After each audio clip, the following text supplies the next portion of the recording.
All right, question number 10. Maybe do a couple questions, but one question was too short.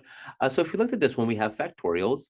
So we may not necessarily know what to do here, right? Because at this moment of our lives, we really just know P series, telescoping series, geometric ones. But we do have another powerful series test, and it's a test for divergence, right? So a good rule of thumb, if you're ever unsure whether or not something is converging or diverging, is test for divergence first. Right, so we can test for divergence with the nth term test. Basically, if the limit as n approaches infinity of our sequence of this right here, that's our sequence that we're adding up in our series, if this thing doesn't equal 0, then it diverges. Just be very careful because the opposite of that is not true. If the limit is 0, it does not mean that the series converges. Right, so let's maybe do this nth test first. Right, so if I took the limit as n approach infinity of n factorial over 2, n factorial plus 3, we can kind of treat this like a regular run-of-the-mill limit, right? I have the same terms in the top.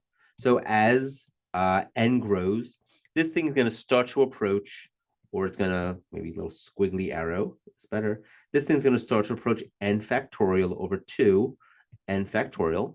But if I had 27 factorial, that's a stupidly large number. Adding 3 to it isn't really going to affect anything.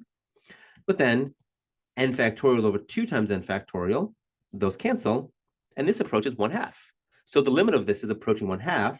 So since this limit is not 0, this diverges by the nth term test. Kind of a good, again, rule of thumb there.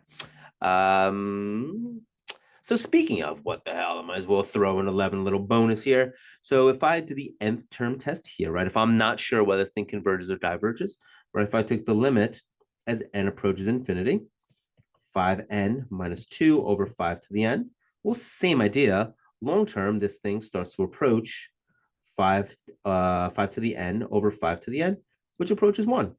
So since that limit is not 0, this diverges by the nth term test. And then I'll do some more videos.